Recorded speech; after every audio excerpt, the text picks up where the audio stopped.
So real quick, I want to share this word, y'all. It's been a minute since I've been able to come on here and record something, so I'm gonna try to do this as quick as possible. So the Lord has been highlighting to me the numbers 10:01 on my clock since last night. 10:01 and then 10:10. In Greek, 10:01 means to heave the lead, take soundings. But when I read take soundings, I saw the word surroundings. So that was intentional on God's part. It's literally taking a measure of your surroundings. In the Hebrews concordance, it means a citadel, a fortress, or a palace, a fortified place, right? A place of protection. I also looked it up in scripture, John 10:10. I think we all know that the enemy comes to steal, kill, and destroy. John 10, verse 1 through 10 is very significant, y'all. It highlights the good shepherd and his sheep, referring to the Lord being a shepherd, right?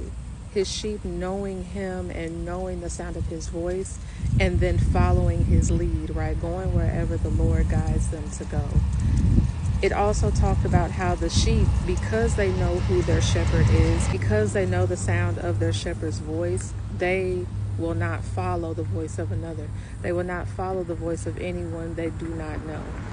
It was also highlighting that anyone who does not know the Lord and tries to gain access to his pastures and basically find themselves to be among the sheep, they will not be allowed access. Okay, the Lord is not having it. So it's just highlighting how the enemy will come and try to creep his way into the lives of the Lord's children, right, of God's children. There are going to be a lot of people, like I said, as you are being blessed and roaming through the pastures and the blessings of the Lord, there are going to be a lot of people that are going to try to come against you. There are going to be people from your past, right? People that have come before you have come to know God, okay? A lot of people from your past that don't know God, okay, and you know who these people are, people that he has told you to separate yourselves from. A lot of things from your past are going to try to come back, and they're going to try to steal your blessings. And what I mean by that is, like I said, everything that happens in this physical world starts in the spirit first. And y'all see this tree behind me, right? Y'all see how it's decaying, okay? There's a bunch of spots on it, a lot of mold and everything. Like, this tree is in the process of dying right now. And it's significant because it represents a lot of the people and a lot of the things that are going to try to come back into your life. These are dead people that are dead spiritually, okay? People who are lost in sin, and we all know that sin leads to death, right? It leads to a spiritual death. So a lot of people who do not know God are dead inside. They're going to come and try to latch themselves back onto you because, like I said, they are going to see the favor of God over your life. They are going to see the hand of God over your life, right?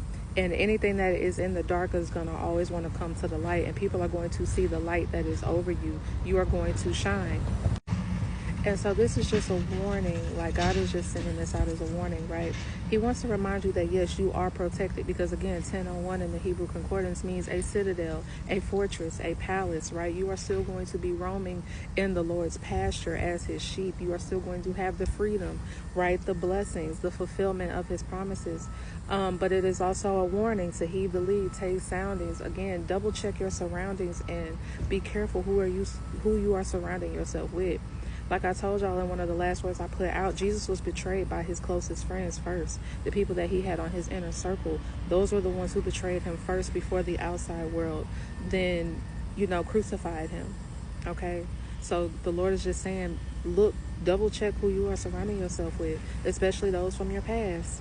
Okay? Especially those who don't know God the way that you know God.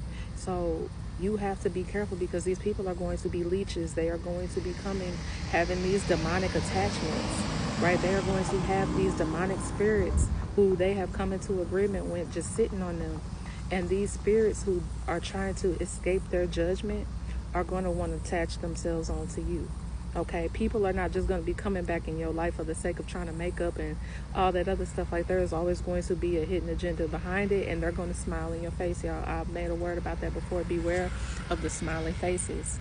Now, also, I also looked up in scripture, 10:01 also corresponds to Matthew 10:01, and in Matthew 10:01, in Matthew 10:1. It was talking about how Jesus was giving the disciples divine authority. the divine authority to cast out evil spirits, while also having the authority to heal disease and sickness. Now, disease, when you look at the word disease, it is literally the word dis-ease.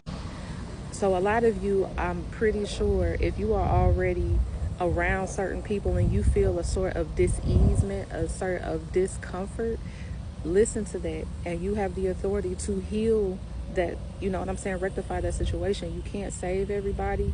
You can have sympathy for people, but there are just certain people who are coming into your life for the sake of trying to steal your blessing and escape their judgment, not necessarily to reconcile with you or just be around for the sake of kicking it. In Revelation 10:1, right? In Revelation 10:1, it talks about the mighty angel and how he represents the presence and the authority, the divine authority of God. But it also talks about God's divine execution of judgment. So just know and understand what's going on in the spirit, and is then resulting in the physical. People are trying to escape their judgment, and I told y'all, he has already said that it is that time to commence his judgment, and a lot of people know it and they feel it in their own situations. You don't know what go on behind closed doors. So just be careful of who you are surrounding yourself with, and don't allow anyone to come and steal your blessing. Don't allow anyone to come and bring you back into your past ways or the things that God has freed you from. Okay? With these spirits, I literally heard the Lord say, you can't save them. Trying to save certain people or bring the past back into your present and bring them into the promises that God is trying to now bring upon you and put you in and fulfill in your life. Failing to rebuke those spirits, failing to cast them out, failing to separate yourselves from them and remain consecrated and isolated in the Lord, it will cause you to forfeit your own blessings and the things that God is trying to do for you. Okay? It's all energy. It's all energy. All right? And these people are only looking to siphon off of you. So please heed this warning. I love y'all. Take this back to God for confirmation. Peace.